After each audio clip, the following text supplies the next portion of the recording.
Welcome into the 2-3 Broncos breakdown after an absolute choke job at home on Thursday Night Football. 12-9 the final in overtime. Russell Wilson blew the game. I don't want to hear anyone say anything else. We're going to run through some of the things that came away from this game, the injuries. We'll go through some of the highlights and all that. But make no mistake, Russell Wilson with two very, very costly bad plays. One, the interception in the red zone with the last 2 minutes of the game, and a first down puts the game on ice. Second one, the throw at the end, I didn't hate it. Gilmore just made a great play. I mean, that's why he is a NFL Defensive Player of the Year.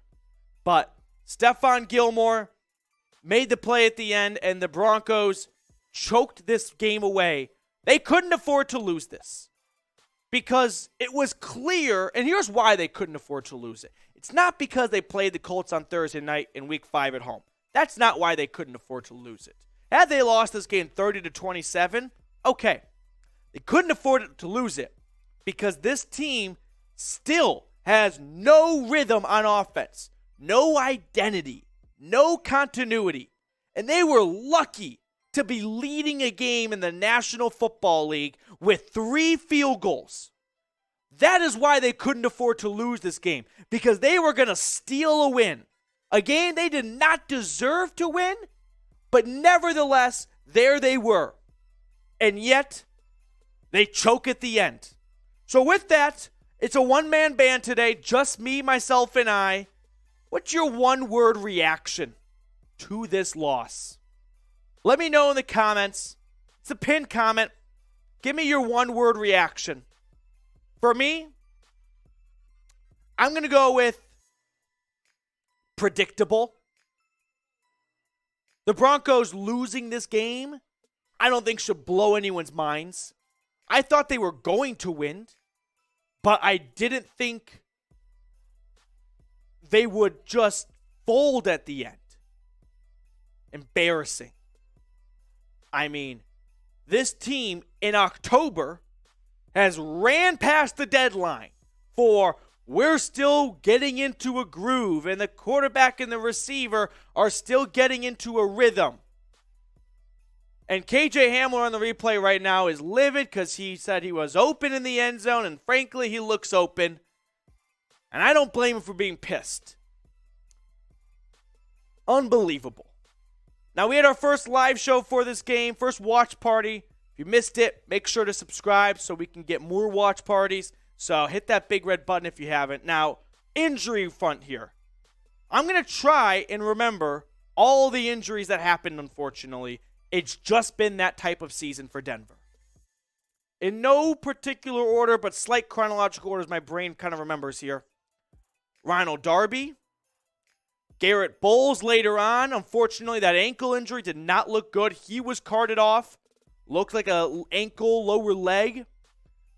Nick Bonito exited the game for a moment there. Baron Browning went to get x-rays on his right hand. Ronald Darby left with a knee injury. Josie Jewell left with a knee injury. Am I forgetting anyone? I'm not trying to be pissed about injuries. I think it's more so the injuries, it's unfair and it's cruel. And unfortunately, it's been a dark cloud over this Broncos team for a handful of years now. But they can't afford to sustain them because they struggle as it is.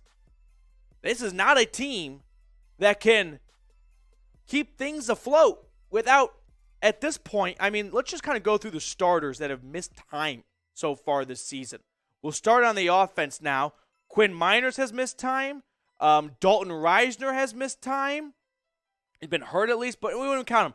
We'll stick with Quinn Miners in this one here. Billy Turner put an asterisk. Javonte Williams, Tim Patrick, Greg Dulcich. He's not even a real starter, but you get the gist. Josie Jewell, Justin Simmons, Randy Gregory. It's a long list of names. Ronald Darby, Surtain and Judy missed some time and not a complete game.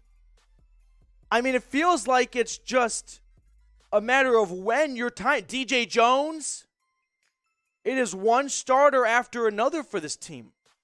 It's brutal. But let's not let that cloud over the fact that at the end of the game, didn't matter what happened to Darby or Josie Jewell when Russell Wilson had the football at the goal line. Those things go out the window. You had Cortland Sutton, you had Jerry Jeudy, and you were unable to put this game away. And then in overtime, you were unable to be the hero at home, which Seahawks fans saw time and time again. Just haven't seen that in Denver. It is embarrassing. Fans were leaving before overtime. I don't agree with ever leaving a game early, but I don't really fault them all that much. They paid money and they didn't get the show they were looking for. Just sorry football, right? So with that, let me throw this question your way. Just kind of open-ended. Kind of let you guys, grab the mic and get in the comments. What's this team's biggest problem right now? It can't be anything on defense. It's got to be on offense. And I think it's got to start with Russell Wilson just not being able to get on the same page with his receivers and missing some key throws. Now, the blocking at time has been bad, and that is in Russ's defense. The drops were bad, but they've kind of gone away a little bit. Judy had one today. But as a whole, Russ, 21 for 39, 274 yards and 2 touchdowns. A lot of that yardage coming in overtime. Really, I look at it as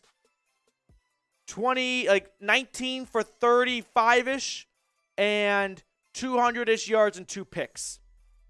Melvin Gordon, let's clap it up for him. He didn't fumble. Round of applause for Melvin. He didn't fumble today. He almost did. Thank God that knee was down. Sutton, 5 grabs for 74 yards. And Alec Pierce, the rookie out of Cincinnati, was just beating up on Damari Mathis. 8 grabs for 81 yards. Oh, and also it's a Colts team that was missing their top 2 running backs. And their best player on defense in Shaq Leonard. Inexcusable. There's just no other way around it.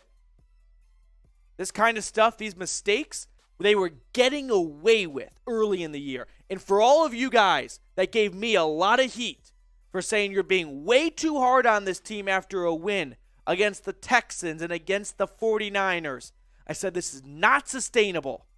This is what I was talking about. Here we are. And I don't think anyone should be terribly surprised with the way this team has looked so far. They had to win this game, not because it's a Week 5 home matchup and they're 2-2. No. Teams can be 2-3 and be okay. But when you score 9 points and you're winning the game late in the fourth, you got to finish that game off because you just stole a victory you had no business being in. That's the post-game show. If you're mad, subscribe. You want change, we'll start it. I don't really know what we can do from behind the camera here, but I think we can all agree this team is dramatically underperforming.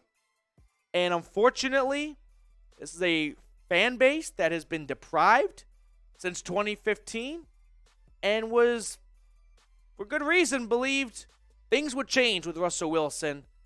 And on the next show, I'll pull up some numbers.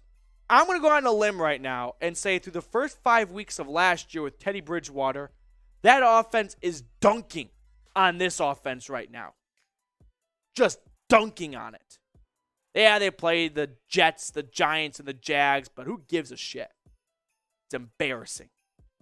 That's going to be it for our post-game recap. Appreciate you guys for tuning in.